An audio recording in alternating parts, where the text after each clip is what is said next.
So, what are the objectives of today's session?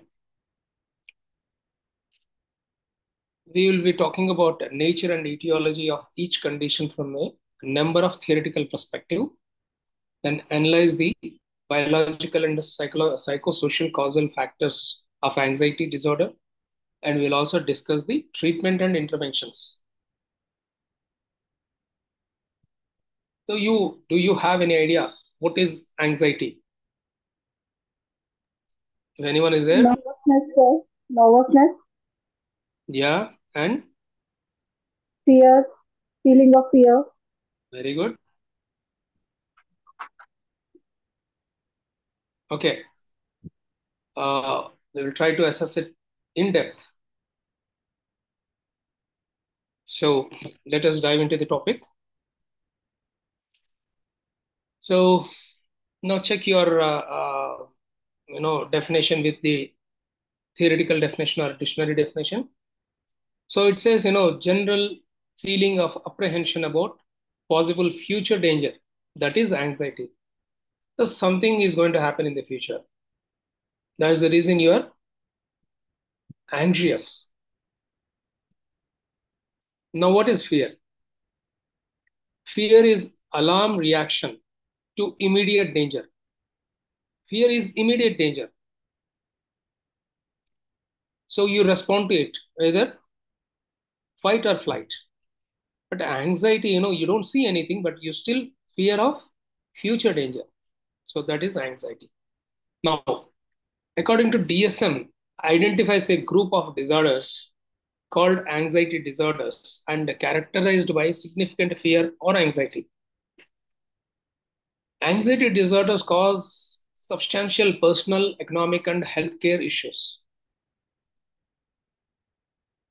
And there are a lot of huge medical services are there dealing with anxiety disorders. Increased prevalence of medical condition like asthma, chronic pain, hypertension, arthritis, cardiovascular diseases, irritable bowel syndrome, and even that can lead to some other linked diseases because entire body is linked.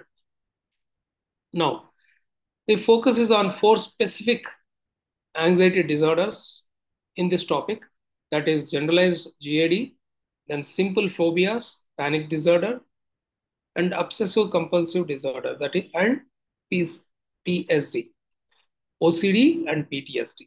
So each disorder represents a different response to either diffuse or specific cause of anxiety.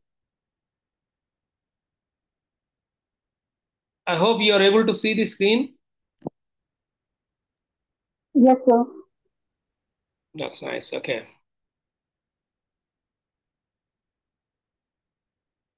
So fear, panic, anxiety. So what are these? Let us understand the terminology according to psychology, at the same time dictionary meaning also. So fear is a basic emotion involving the fight or flight response to imminent threat. You can see the threat, it is visible, and you respond to it. That is fear. Panic, similar to fear, but includes a sense of impending doom, such as fear of dying, going crazy, or losing control of things or something, or about self. That is panic. Then, components of fear and panic. Even if you're at the midnight and your phone rings immediately, if it is from your some relatives or parents or somebody, you get so panicked that what would have been happened, why they are calling me at this hour of the day or night. So that is, without even answering, you think a lot of things and even sweat. Now coming to cognitive, and it is subjective also. Feeling of being afraid or terrified, thoughts of dying or losing control, as we have seen in the previous slide. So same thing, but it is afraid or terrified thoughts of dying or losing control. Now, physiological symptoms components include like increased heart rate, heavy breathing, and behavioral urge to escape or flee. Now, anxiety, a complex blend of unpleasant emotions and cognitions. It's a complex blend, it is not similar to everyone. It's a complex, you simply can't explain, things looking at, just like that. So it needs a lot of assessment. So our, DSM and ICD have specifically categorically defined all these things. We'll look into them in the next coming slides. Now, cognitive, as I said, negative mood, worry about future threat, self preoccupation, sense of unpredictability, and lack of control. Physiological and behavioral components involve, like, similar to fear, including physical response and behavior. It's nothing but increased heart rate and heavy breathing, etc. And even, you want to, fly away from the place or rush away, run away, or you just want to disappear from that, situation. Now, GAD, or generalized anxiety disorder. So let us have, what does it means? It is occasional worry or anxiety or normal and adaptive, aiding in planning and preparing for potential threats. So it is mostly prevalent in women when compared to men. So most of the women experience this while doing their daily routine. So chronic, excessive, and unreasonable anxiety about various aspects of life may lead to GAD diagnosis. What are they? We'll understand them with simple definition and examples. So GAD is characterized by chronic excessive worry about events or activities without specific threat. You think of, you want to send, many women, send their children to the school in the morning. Every morning they do that. But still they worry since as soon as they get up, they start rushing, things, getting up, rushing here and there, cooking, preparing their dress, everything. Fear of thinking that, what will happen if bus misses? I have to go, or somebody has to go drop. This thing create a lot of fear and anxiety. That is an example I'm telling. So it is very prevalent in females when compared to men. Okay, now symptoms GAD includes least three of the following symptoms. What are they? Restlessness, then fatigue, difficulty in concentrating, irritability, and muscle tension. So if married women are there in our class, they would definitely understand this situation. Any three, not just one. And sleep disturbances too.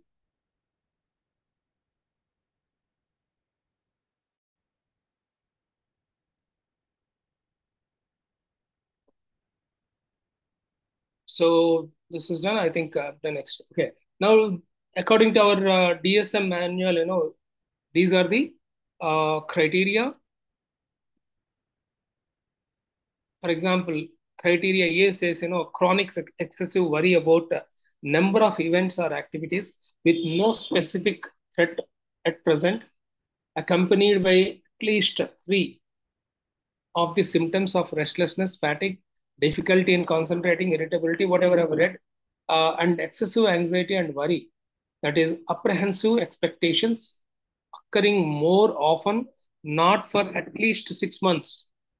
Excessive worry is about a number of events or activities, such as work or school performance, even when there is nothing wrong or in a manner that disproportionate to the actual risk. It may be a small thing, but these people with GAD will see things in a magnifying glass. Now, criteria B says uh, the individual finds it difficult to control the worry. They shout on children, they shout on husband or whatever it is. Like even a student who is not able to properly manage things, rushing here and there, gets up very late, and you know, and they know that they have to go, they have to write record. They wait for the last moment. Finally, they get anxiety. So this can be, it this happens for at least 6 months, and it becomes a routine for them, and they have to suffer GAD symptoms. Now, uh, criteria C says, anxiety and worry are associated with three or more of the following physical or cognitive symptoms. At least some symptoms have been present for more than, not for past 6 months. For example, restlessness, feeling skied up or on the edge, being easy fatigue, impaired concentration, or feeling as though the mind goes blank, irritability, muscle tension, aches, soreness, sleep disturbances, etc. And criteria D says, anxiety or physical symptoms for significant distress and impairment in social, occasional, occupational, and other important areas of functioning. Criteria E, disturbances in attribute attributable to physiological effects of substance, that is drug abuse or a medication. You would have noticed, a lot of women are going for a tablet or something, uh, tablet or using regular Gendu balm or something to ease their pain. Okay, such things. The disturbance is not better explained in any other medical disorder. So anxiety, GAD disorder, prevalence relatively common. It's a relatively common disorder. Uh, so sex distribution, yeah, more frequent in female. Approximately 60% of GAD cases occur in female, though sex distribution is more balanced in other disorders. So 60% of the female face GAD when compared to men in the overall population category. So, what is the etiology? It says, biological and genetical factors says anxiety tends to run in families, indicating a genetic influence. If it is there in, parent or grandparent or somebody, automatically it inherits to the next generation. That is what they have noticed. So, balance in brain chemicals such as serotonin, norepinephrine, and GABA contributes to GAD. If this chemical imbalance is there, these are chemical messengers in our body, which imbalance occurs automatically, GAD chances are more. So environmental stresses, yes, stressful situations, personal and family illnesses, childhood, generally childhood abuse, then excessive caffeine or tobacco use. You would have seen, a lot of people have coffee whenever they feel stressed or a headache or something. They feel immediately they go for caffeine. And the men, you would have noticed, they go from the office and have cigarette smoking, tobacco or something. They get used to it. That is substance abuse. Now, so psychological and environmental factors, causal factors, theories on causes of GAD, or psychoanalytical school says anxiety stems from unresolved unconscious conflicts. Sigmund Freud always said, there are hidden things with the conflict between the id and ego, or id and the superego always have a conflict which is unresolved and they're suppressed. So results from conflicts between ego and id impulses and defense mechanism may have broken down or fail to develop in the childhood. Then humanistic Humanists said GAD arises from a failure to accept oneself. One second.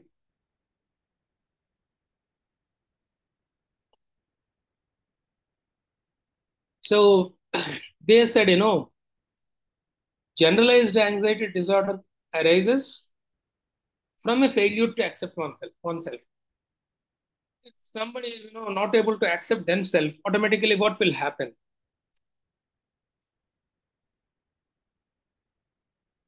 Failure occurs and they feel anxious about things.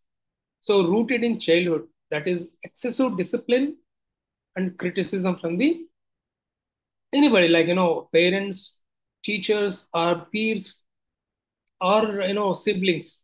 Excessive discipline or criticism that can lead to denial of true thoughts, adoption of external standards, are causing anxiety.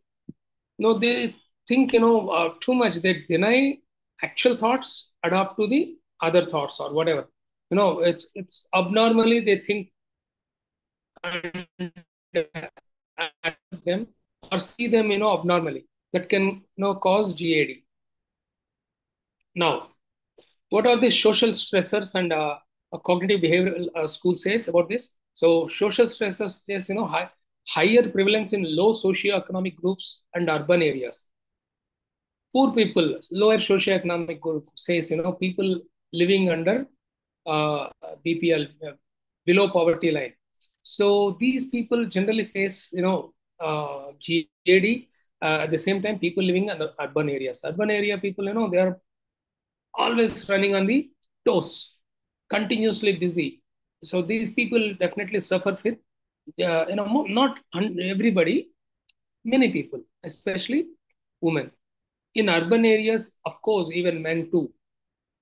So fluctuate with societal changes. That is about, if you see, people living in war-prone zones or political oppressions, these things are very common, triggered by complex demands and adverse life events.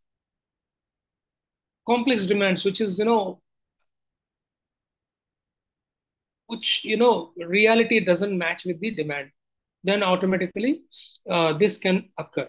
And as you said, adverse life event, the event which has impacted them severely will cause, may cause such issues of anxiety, which can prone to GAD.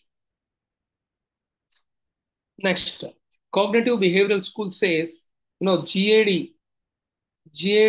caused by incorrect responses to perceived dangers. They perceive it as a danger and they respond incorrectly. Initial fear generalizes, leading to more situations being interpreted as dangerous. You see something, a small initial fear generalizes, something, you felt or somebody felt, fearful of something, and that can lead to more situations being interpreted as danger. Uh, Maybe if somebody, initially they something has, frightened them, immediately they associate that with everything. Maybe somebody want to going on a escalator and they could not, properly, board into the escalator or climb the escalator, and they fell down or something happened, or they have seen something and they interpret that as dangerous forever. Similar things also they see it as a danger. So cycle of negative emotions and cognitions develops. It's a cycle automatically. Emotions are linked with cognition and continuous process, and it keeps on increasing. Cognitive biases begin in childhood and are triggered by similar issues in the adulthood. So in the meanwhile, they wouldn't have seen, but as they grow up, automatically they this if certain thing triggers immediately, that particular fear can reoccur and that starts the uh, GAD or anxiety, which can be continuous forever. Okay, so that is what it is going to be. And now let us talk about treatment and the generalized anxiety disorder, psychological treatment of the anxiety disorder. Psychological treatments, cognitive behavioral therapy, that is CBT, then behavioral treatments, and the psychoanalytical treatments. So in cognitive behavioral therapy, it is like cognitive restructuring will happen. Then relaxation training. In cognitive restructuring, technique used is and identifies and challenges identifies and challenges anxiety inducing thoughts. So in CBT, they identifies the anxiety causing thoughts, and they challenge that. For example, a student challenges their beliefs that if I fail, my life will fall apart. So this is the thought he continuously has, replacing it with the realistic thoughts like failure is a learning opportunity. Failure is a learning opportunity. So and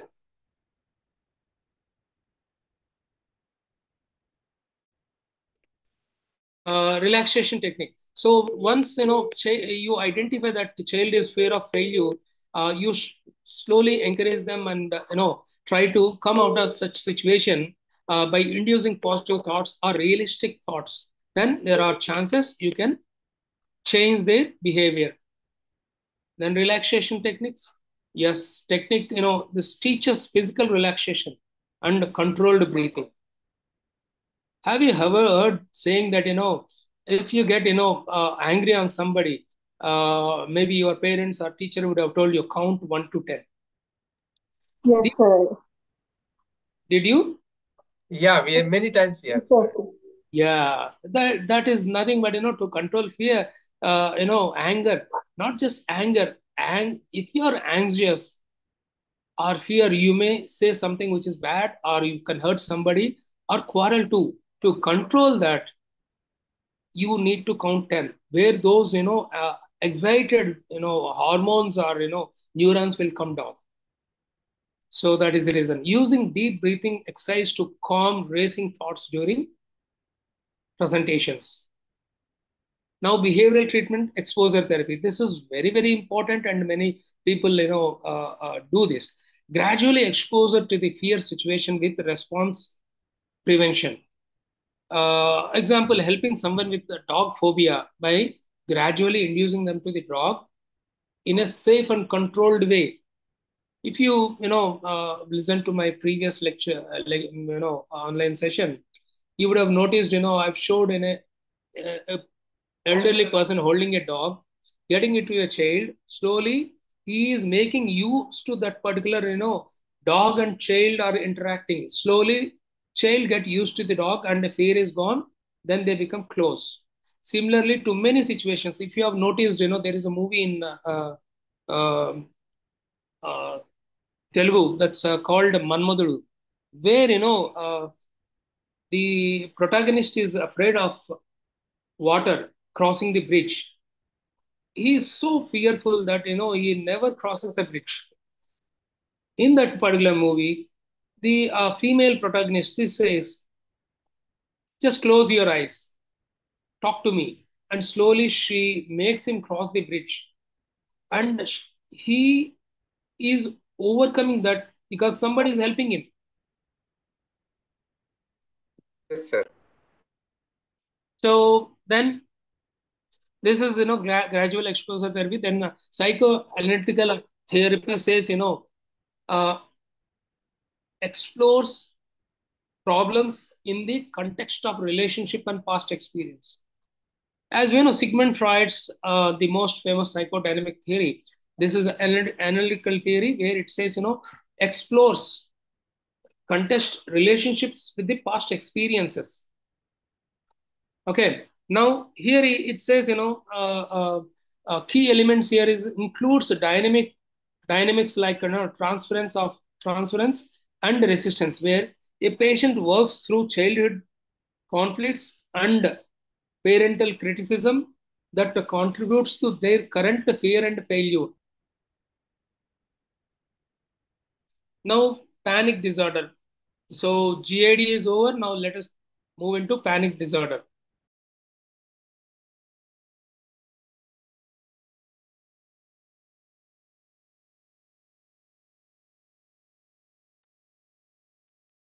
Now, panic attacks characterized by symptoms. What are the symptoms, characteristics, and other things? We'll try to explore each and everything. So, frequent panic attacks unrelated to specific situation. It is not linked to specific situation. So, worry about future panic attacks. So, what are the characteristics of panic attacks? It is frequent panic attack, panic disorder attacks unrelated to specific situation. Worry about future panic attacks. These are the characteristics of panic phobia. Now, what are the symptoms? Emotional, physical, and other symptoms. Emotional symptoms are, they are intense apprehension, terror, and a feeling of impending doom. जैसे कि सब कुछ दुनिया टूट जाएगा. Everything will collapse right now at the moment. Okay. Now, example, feeling an overwhelming sense of dread while shopping, despite no apparent threat. Rapid onset, peaking within 10 minutes. Something, you feel that, you go somewhere and you see, you're traveling in a bus and see everybody is surrounded you and you feel that you're going to die there of breathlessness, or somebody is going to kill you, or something which triggers and automatically it it peaks up in 10 minutes and you feel like disappearing from the spot. Now, physical symptoms: labored breathing, that is slow breathing, like slow breathing and heavy breathing, heart palpitations, nausea, stomach upset, chest pain, sudden chest pain and dizziness, while commuting to work. You're going on a bike or something, immediately, due to some reason, or in the traffic, you feel that, your chest is paining and you feel like, dizziness, and while completely unrelated, emotions will arise, and you want to, escape this situation. Now, feeling of choking and smothering, dizziness and lightheadedness. Now, sweating, chills, heat sensation, trembling, etc. And other symptoms: depersonalization, like, feeling detached from one's body. You're there, but you are outside your body. Feeling as though watching oneself in a stressful meeting. You're sitting there, but you're watching yourself in a very severe, stressful meeting. You're completely out of your body and you're watching yourself, something like that. Now, D, so D means, separating self. Okay. Derealization is the feeling the world isn't real. Example, experiencing disoriented during a conversation. You are talking to somebody and you don't see anything is linked to that situation, or you're out of out of the context or out of the world. So, fear of losing control, going crazy, or dying. Intense urge to flee the situation, that is wanting to run away suddenly while in a public transport, etc. So these are the panic disorder, criteria to be diagnostic criteria for panic disorder according to DSM-5. A panic disorder attack is characterized by 4 or more following symptoms. That is what all we discussed now. They are given. Then one or more of attack were followed by a month or longer of one or both of the following. It is like 1 month se zyada, one or two of the following symptoms, that is persistent worry about having more panic attacks or their consequences, having a having a heart attack, etc., a significant abnormal changes in the behavior in response to the attacks, such as one intended to avoid unfamiliar situations. The disturbances cannot be attributed to physiological effects of substance such as drug or medication, or you cannot link them to drug or medication. Disturbances cannot be attributed to drug or medication or another medical condition. These can be directly without medication. These things should be happening. Like, for example, palpitations, sweating, tumbling, trembling, sensation, feeling of choking, etc. So these should arise themselves separately instead of it should not happen after a drug or medication, such as social anxiety disorder and specific phobia, which may involve panic attacks. Now, treatment and approaches of panic attack, approaches of managing panic attacks, medication. It says, uh, anxiolytic, yeah. Anti-anxiety medication commonly prescribed. Example, a person experiencing frequent panic attack takes prescribed anxiolytic to help manage their symptoms. Then self-monitoring, crucial for assessment and treatment. So they have to continuously monitor themselves. So benefits of self-monitoring is that, promotes objective self-awareness, reducing negative emotions, provides feedbacks for progressive assessments and therapy discussions. Example, keeping a journal to track triggers and patterns during the panic episodes. Now, relaxation technique. Here also we have relaxation technique where applied before and during potential panic attack. So what is the purpose of relaxation technique? That manages anxiety when approaching triggering situations. So immediately if you feel that something is triggering you, immediately what you have to do? Relaxation. So example, practicing deep breathing exercises before entering into a crowd area to stay calm. Now, cognitive challenges, identifying challenges, panic inducing, thoughts and assumptions.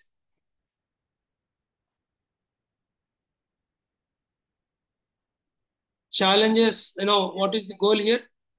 Challenges, negative thoughts, patterns contributing to panic.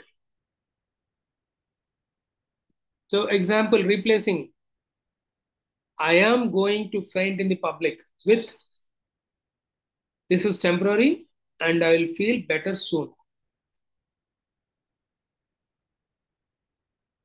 Behavioral procedures. Teaches individuals that feared outcomes during panic attacks are likely through direct experience.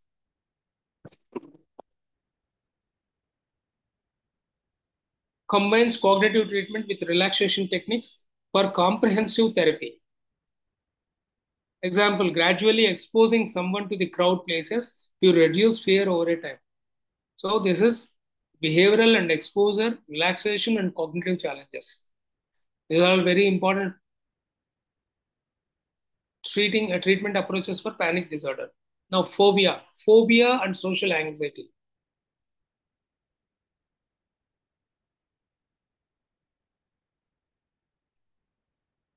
So, is my voice clear or some disturbance is coming, Vinod? Sir, full clear, sir. Because a lot of firecrackers are going on nearby me. Your voice is clear. No, sir. Sometimes it is disturbing, but okay, sir. Okay, right. Thank you. Well, I see, light of firecrackers. Somebody is cracking here and I'm not able to concentrate. Okay. So, phobia. The name originated from a Greek god name called Phobos. So the term phobia originated from Greek god Phobos, and who inspired fear in enemies. That's the reason, it is called phobias. Now definition, persistent and disproportionate fear of specific objects or situations despite a little or no actual danger. Phobia is simple. It's a continuous uh, fear that is for a specific objects or situations, despite no actual danger or fear danger. So they experience that they may experience a danger, so they fear for that. Now types of phobias, specific phobias. What is specific phobia? Strong, persistent fear of a particular object or a situation. Um, Suppose you see, anyway, I have given example here. Fear of flying or snakes or heights.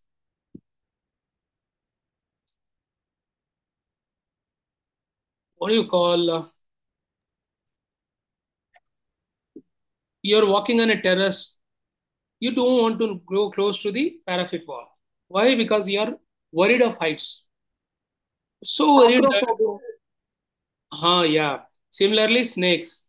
You see, you don't actually see snakes, but you fear of snakes, thinking that snake would come.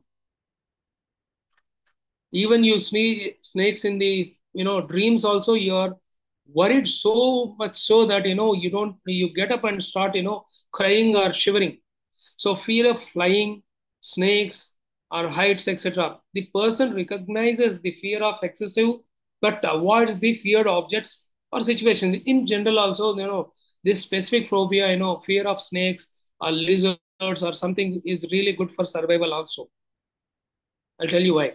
Now, social anxiety disorder, strong persistent fear of these situations where embarrassment may occur.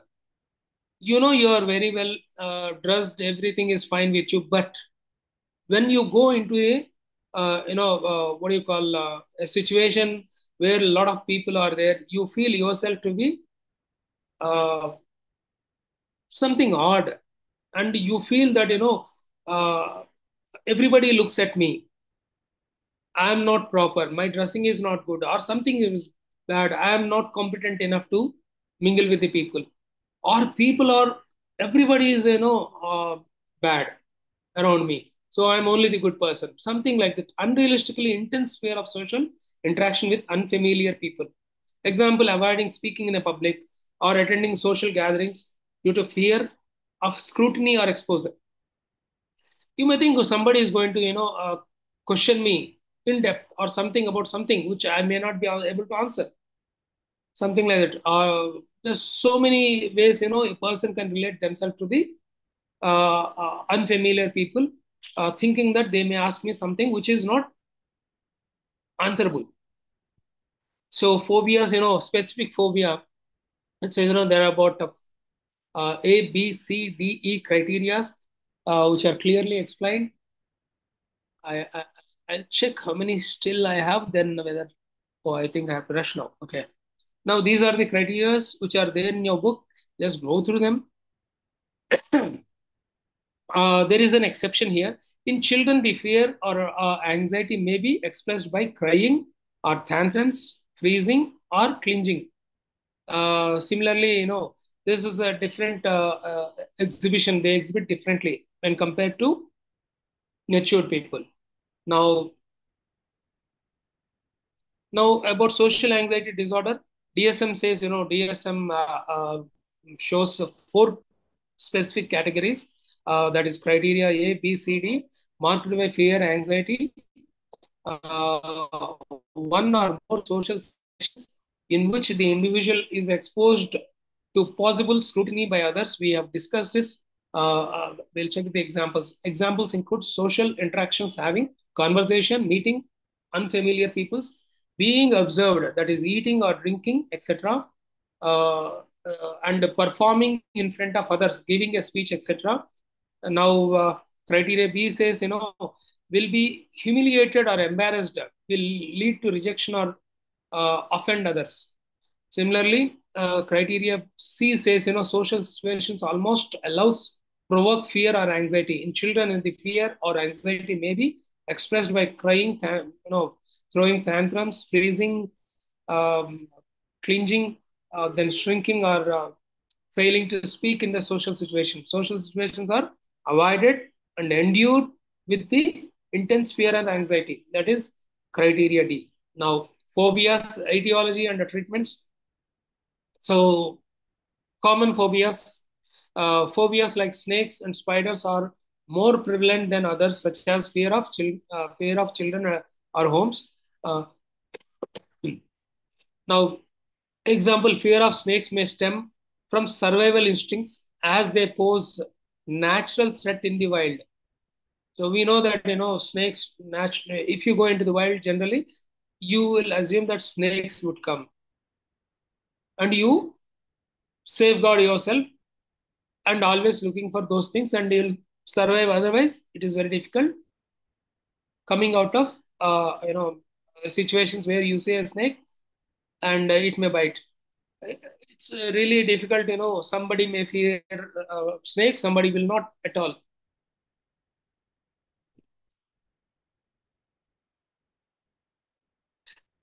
Behavioral evolutionary. Certain phobias are linked to evolutionary advantages or avoiding dangers. So you know that if you go that area or certain things you are touching, they may say that that is not touched for long.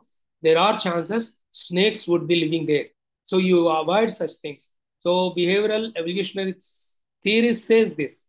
So psychoanalytical view, they have anxiety signals the ego about unconscious drives. Freud referred to phobias as a form of anxiety hysteria. Example, fear of heights may represent deeper unconscious conflicts. Now, phobia, etiology, and the treatment of phobias. Treatment of specific phobias. What are the treatments? Behavioral treatment and mastery. In behavioral exposure therapy, gradual confrontation of the fear combined with response prevention techniques. Then that is slowly introducing someone with the fear of dogs and spending time near calm and the small dogs, increasing exposure progressively, forced exposure with relaxation, helping manage fear with increased belief in coping abilities. Relaxing technique like deep breathing while confronting a fear situation such as flying. Mastery, yes. Therapists accompany clients to feared situations, reducing assistance over a time. That is example. Therapists gradually help a client to manage their fear of crowded places by assisting them during initial visits and encouraging independent progress. So now OCD. I'll be explaining about OCD in depth in the next slides. These are the criteria. It has, obsession has two criteria, are defined by recurrent, persistent thoughts, urges, or images that are experienced at some time during the disturbance as intrusive and unwanted, and that is most individuals cause marked by anxiety or distress. Now, individual attempts to ignore or suppress such thoughts, urges, or images, or to neutralize them with some other thoughts or actions, that is, by performing a compulsion. Now, what is compulsion? Compulsions are defined as repetitive behavior, hand washing, ordering, or checking, mental acts, that is praying, counting, repetitive words silently, etc. Now, behavior or mental acts are aimed to prevent or reducing anxiety or distress, preventing some weird events or situations. However, these behaviors or mental acts are not connected to realistic way with what they are designed to neutralize, naturalize, or prevent, or clearly excessive. Young children may not be able to articulate and aim of these behaviors or mental acts. All these things have simplified this. Chronic disabling conditions involve intrusive thoughts. Nature of OCD. intrusive thoughts causing anxiety if specific acts or rituals aren't performed, characterized by repetitive distressing thoughts. Symptoms include repetitive behavior and intrusive thoughts, excessive hand washing, and repeated checking the door lock, etc. Often kept a secret during the due to the shame or recognition of abnormality. Symptoms vary and change over a time. They're not constant; they may change or add to the existing one. So, obsessive compulsive disorder, obsession. What is obsession? I've already read it. Recurrent, intrusive, distressing thoughts. Impulses are images. It is current, continuously occurring, which is intrusive, uh, intervening with your existing thoughts and distressing. They are not able. They are continuously, you are prone to stress with those thoughts or impulses or images. Constantly fearing contamination or obsession over symmetry, or you want everything to be kept alike or nothing to be disturbed from the arranged sequence or situation. Characteristics are not just worries about real life problems. Attempts made to suppress obsessions by replacing them with other actions or thoughts. Focus themes include aggression, religion, symmetry, hoardings, etc. Now, what is compulsion? Compulsion, repetitive behavior or mental acts driven by obsession or rigid rules. Counting objects. Suppose you are going, if you see car or something with a specific number, you look for specific patterns until you count 10 or 15, you will feel that something will happen or someone is going to die or etc. So many things can be imagined. Right. Now, aim is often to reduce the anxiety caused by obsession. Always the aim is to suppress or reduce the obsession. Obsessive compulsive disorder, etiology, treatment, like, genetic influence, high occurrence is relative to people with OCD. Relatives are there, then automatically there are chances the other individual also gets OCD. If a parent has OCD, the children may have higher risk of developing it. Neurobiological factors, interplay between brain circuit, genetics, and environmental factors. Abnormal functioning of serotonin related to pathways in the brain can contribute to OCD. So serotonin abnormal, uh, related pathways, what do you call abnormal shooting can create OCD symptoms, can contribute to OCD. Gene environmental, genetic vulnerability combines with environmental stressors can alter brain functions. Person with genetic predisposition may develop OCD after traumatic event. Now, what are the treatments? Treatments, exposure and response prevention, ERP, that involves exposure to obsession triggers and the prevention of compulsive responses. Example, gradually exposing someone to someone afraid to contamination to touch a doorknob without washing their hands or pick up a glass or something. There's so many alternatives you can plan.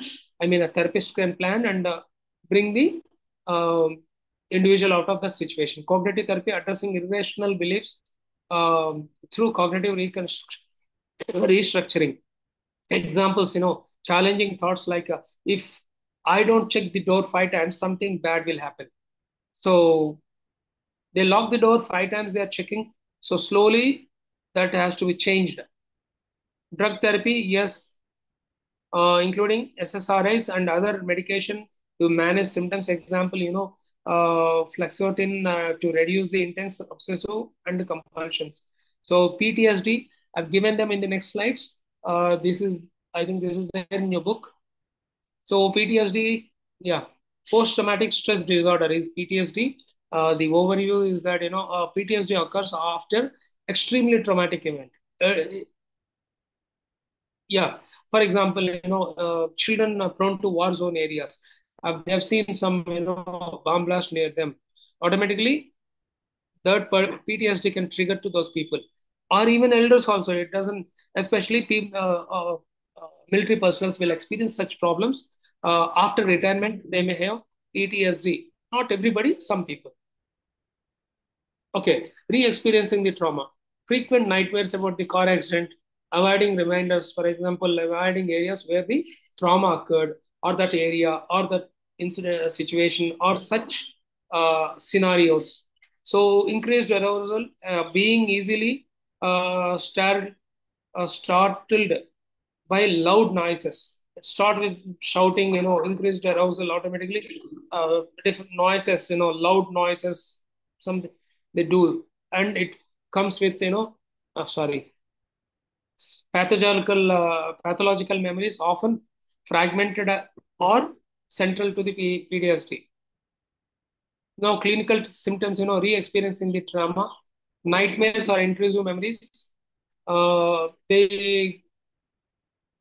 They see something in the way, or immediately it triggers and they get up from the bed and they will not able to sleep, and they go request somebody, sit with somebody, talk, or they are completely disturbed once that triggers. So, example, reliving a natural disaster scene during the flashbacks, avoidance of emotional numbing, avoiding traumas related to stimuli. Example, staying away from the crowded places after experiencing violence. So, experienced violence and seen that, since then they stop, going to crowded areas or malls for that reason, wherever some functions, etc. So, increased arousal, insomnia, noise intolerance, highlighted, startle responses, etc. Speaking of war-related traumas, now post-traumatic PTSD etiology says, uh, primary causes are exposure to traumatic stressors, biological, increased autonomic nervous system or nervous activities or neurotransmitter involvements. These are the biological stressors factors. Stress hormones remaining elevated even after post-trauma. So they are always elevated and continuously elevated. They are not, calm down or depolarized. Or so cognitive factors, difficulty in processing, rationalization, trauma lead to ongoing stress. For example, repeated feeling of unsafe even in a secure environment. You're sleeping on a bed, still you see that things are the most traumatic event seen in the dream. Automatically, you get up and start thinking that may happen again, or those things, those memories will trigger and feel unrest, struggle to sleep. Now, what are the treatments? Coping of skill focused therapy, exposure based therapy, cognitive therapy, uh, uh, coping of building up skill for managing stress effectively, uh, gradually exposure to the feared stimuli. That is, example, revisiting the trauma related places to reduce fear over time. Then cognitive therapy says, addresses irrational beliefs via cognitive restructuring. That is, changing thoughts like world is always dangerous to realistic perspective. Now, stress inoculation, that is, training, that is SIT, preparing individual for the crisis and addresses traumas. Example, training a survivor of abuse to handling anxiety triggers. Direct exposure therapy, that is repeated exposure to feared stimuli, highly effective for PTSD. Examples, helping a trauma survivor repeatedly practicing driving after a car accident.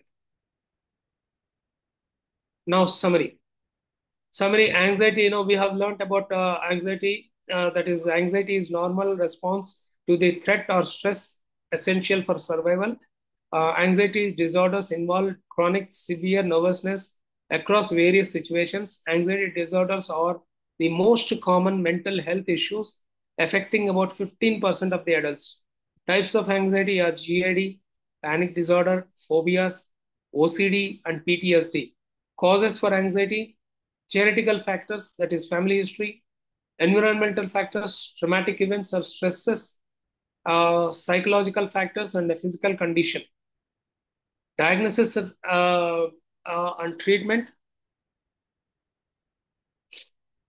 Accurate diagnosis is crucial for treating varied disorders, and treatments include, pharmacological therapy, then psychotherapy, that is behavioral therapy, cognitive therapy, exposure therapy, relaxation. Specific treatment depend on diagnostic anxiety disorders. So, what is OCD and PTSD? There are chances. This is very important. And to define anxiety disorders is also important. I think, 1 second. So, this is about the anxiety disorders.